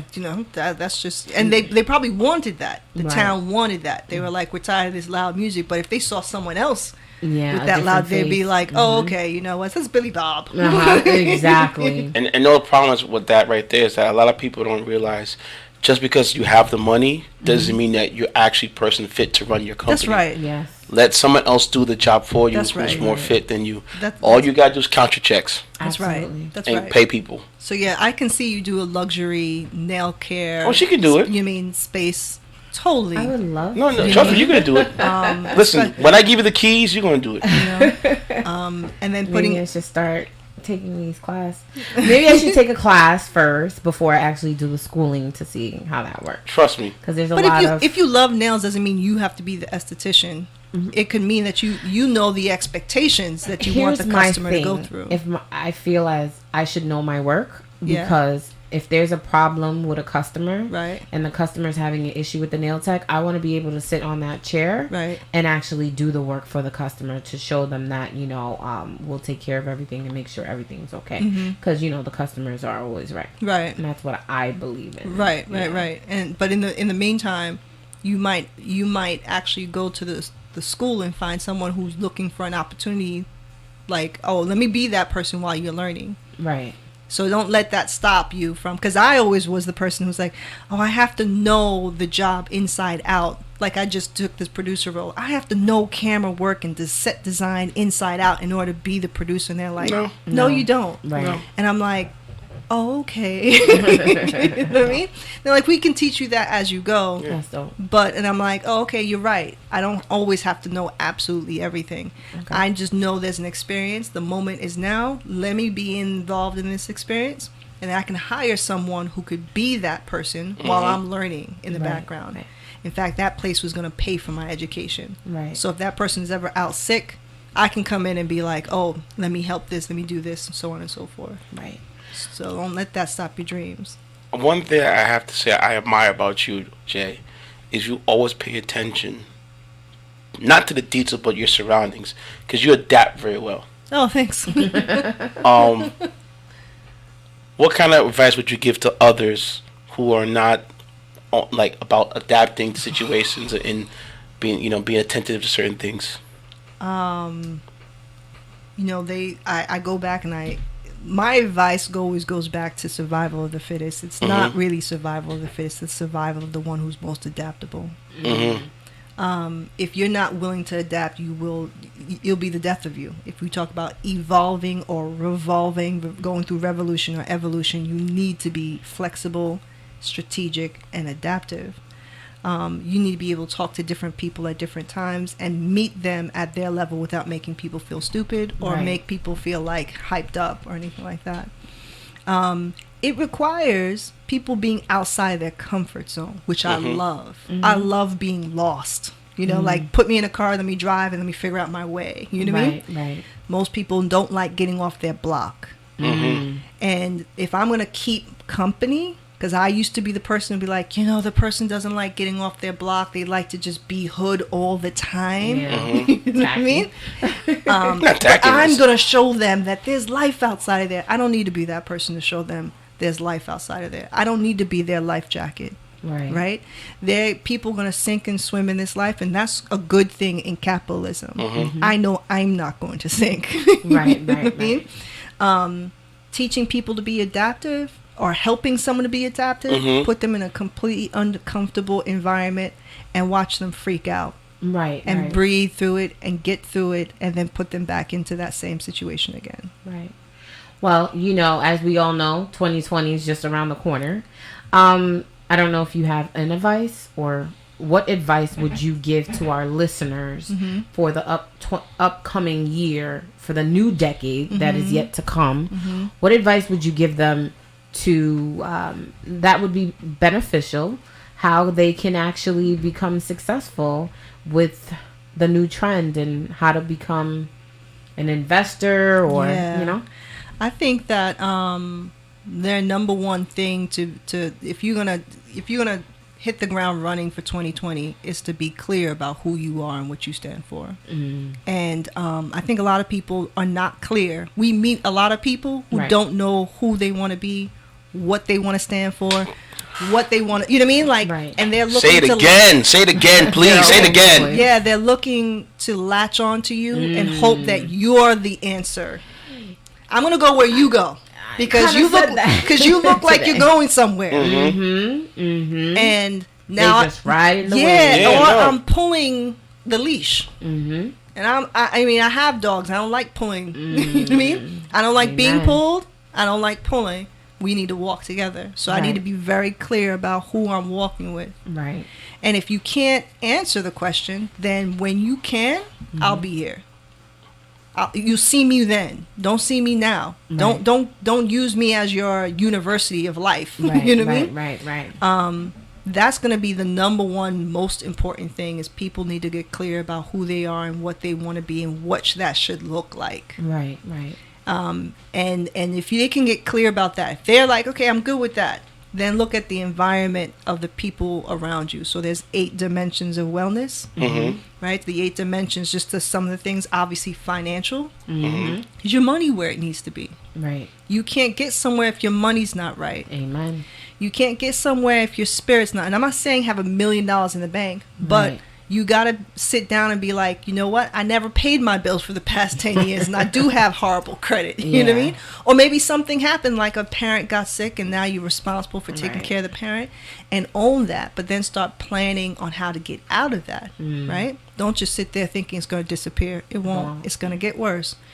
Your spirit's got to get right. You got to have some way to ground you down, right? So in order for you to cut across the horizon, you need to put down a vertical post. Where are you putting down your post is how you ground down. Where are you going to put your center of access down to? Is it, whether you meditate, whether you pray, whether you take a walk, whether you write in journals, you may make, whatever it is that you do, you need to find your breath and come back to that. Right. Then look at your environment. You cannot grow in, only thing that grows in like muddy water is lotuses, which is a very nice metaphorical thing. Right. But that means it's a huge process to go through muddy water to become a beautiful flower. If you want the hard road, the concrete rose kind of thing, feel free to do that. But that's not going to be me in the next 10 years. I did that 20 years. You know what I mean? Going against the grain, that gritty life. You know what I mean? I'm all we need. Method Man. No, I'm not going that route anymore. You know what I mean? It is more so about making sure that your surroundings are conducive to your growth. That's awesome. That's really awesome. Those are the things that's going to be really important for 2020. Because if you can't have a peace of mind when you come home, you're not going to go anywhere. Yes, amen to that. Your surroundings got to be right. Yeah. Goals. The people around you got to be right. Yeah. I want to ask my people around me, what are you doing? What are you doing this year? What are you doing the next 2 years? What do you want to do in the next decade when we sit down here together? How are we going to toast for what we've done? What does that look like? Right. If you can't define that, I might not really want to have a conversation with you. Right. Absolutely. And people will say you're selfish. And I'm like, I think I'm self-full. It's about time we become just a tiny bit selfish. That means we're taking care of self first. Because if you don't take care of yourself, you're going to be a burden to somebody else. That is so true. Oh man, I just I'm loving what you're saying, because I've been regurgitating this information to other people, and it just feels good someone saying it to me, because you and I kind of feel the same way. Yeah. Yeah, you've seen enough, you've been through enough, and you're like, oh, that's a prodigy, right? Been Absolutely. through it all, seen through it all. For me, I think that for the new year 2020, whatever you believe in, you dream in, just turn your dreams into reality. Bingo! I also believe that, like I said behind the scenes, your biggest supporters will be strangers. It's not going to be the people that are your friends. So if you're looking for them to support you, throw it out the window. Right. As you are moving into this world, you're going to come across people that are like-minded like you, and you guys can work together. Truly. Not necessarily saying that it's going to work, but Right. that's where you have to surround yourself by. Right. People who have like-minded ideas, and just go for it. Yeah. Yeah. You just got go nothing for to it. lose. Nothing to lose. There will always be a job. Yeah. There will always be a 9 to 5. You're never going to love that life anyway. You know what I mean? Right. So be you your might- own boss. Be your own boss. Whatever that's going to look like for you. Right. It doesn't have to look like what the template has been out there. Right. Just And- do you. And stop following a guideline. There is Yeah, no no guidelines. guideline, yeah. Be your own guideline. Write your own. Right. Write your own book. So that's what I love about like Oprah. Because she was, there's so many opportunities where she could have been shut down. And Right. she was just like, no, I'm going to keep moving. I'm going to keep moving forward. I'm going to keep centering myself. Right. And ask my higher power, whatever, for guidance. Right. And then keep moving forward. There are Right. people who were like in the last decade were thinking like that network's not gonna work. That That magazine's not gonna work. You know what I mean? Now look at her. She's now on like Apple TV networks. You know what I mean? Like, you know, it didn't have to look like what's been before. Right. As long as you see your vision, keep going. Yeah, don't give up. No. Because, 10-year plan, give yourself that. Yeah. It's not going to happen overnight. Yeah. And a lot of people understand, like I said, nothing overnight, and just ride it out, man. Trust me, it's all going to become better at the end. The hardest thing to do is let go of the people who are closest to you. Mm-hmm. To stand in isolation. Yes. To be the odd man out. Oh yeah. You know, that's gonna be that moment where you're like, how do I ground The myself? fear of family. Fear Just the when your family. yeah. And Because what people have to To say. say, yeah. people, yeah. People. Yeah. People don't pay your bills. Nope. No, they don't. They will ride the wave with you Oh when yeah, you're there. when you're successful, they'll be like, "Oh, that's my home, that's my baby. Look at him go." Yeah, I wasn't your baby, but you know, Where you let were me. you Where were you? When I was shooting. When I was shooting, when I was, you know, putting that groundwork in. You were telling me, "Oh, you gotta get a job." No, Right. I know what I'm doing. Trust me. Just let me work. Right. Any words, Intense? You know, there was supposed to be relationship topics, but I think I'm gonna end it right here. Yeah. No, but I mean for 2020, any advice that you want to give anyone? Listen, man, I've been giving out the free gems for a while now, man, and I just tell people like, yo, you are the master of your own success. Mm-hmm. That's what I can say. I could elaborate more, but that just right there says it. You know, you're the master of your own fate. You're the master of your own success. Nobody should stop you, but anybody's gonna stop you is you. That's what's up. So any excuses is BS. That's what's up. Janessa, can you tell people where they can find you? On Instagram at Janessa Mondestin. So that's the number one way to find me. I'm also on Facebook too, but I don't remember the code of Facebook. You know what I mean? You have I think it's like JanessaMondestin.8, whatever. You know what I mean? But I'm surprised you make a Facebook like page right now. I have a Facebook like page that I don't even maintain. I just feel like there's so much so many ways to get at me, but the number one way to get at me is going to be on Instagram. So people can definitely hit me up there if they have questions about what's going on for the next year for themselves or not. I mean, I'm opening up this private practice for yoga therapy. Nice. And I'm doing telehealth, so it'll be remote, so we don't I necessarily have wanted to get into telehealth. Yeah. That's something I wanted to do. So that's the first of the year. Doors open. Ready. Nice. Can I give you Yeah. advice? Yeah. Can I tell you make a Facebook like page, please? Yes. That's Make what a TikTok. Yes. Yeah, no, get into all. When no. I see you in the yoga, you know, Get into playing all of it. music, that would be dope. Getting into all of it. We're gonna talk off the We camera. don't do TikTok here too on the night. Yeah, we're gonna talk off the camera. We're gonna talk But off the you camera. already know who this is. It's your one and only Miss Lottie Dottie. You can find me on MS_LADIDADI. Miss Lottie Dottie. I had to think about that for a minute. And it's your boy DJ Intense, and you can find me on all social media platforms, all of them, DJ INTENCE. Listen, another episode of Nightcap that we present to you guys. 2020 is around the corner. Mm-hmm. Next Sunday, we'll have Cliff Pope in the building, and he'll be bearing some gifts. I think I know he's bringing. You guys might be shocked, but I can't wait. Listen, big huge announcement. Please, if you're listening and you want to, you know, when's the show going to air, this and the third, we have a podcast. It's on all social media platforms. All podcast platforms, sorry. So just put in our @name @the Nightcap with 2 P's. It will pop up automatically on iTunes, on the podcast feature on your phone, Google Play, Spotify, iTunes. I said iTunes, I said Google Play, I said Spotify, any platform All of it. that you listen to for a podcast, it's in all of it. And if there's some that you can't get to, just hit us up and I'll make sure we'll get there, okay? Yes, So yes. it's all gonna be there, okay? So Yes, subscribe, and comment, and you know, we love to hear. We don't shy, we talk back. And we're going to say Happy New Year, y'all. Happy New Year.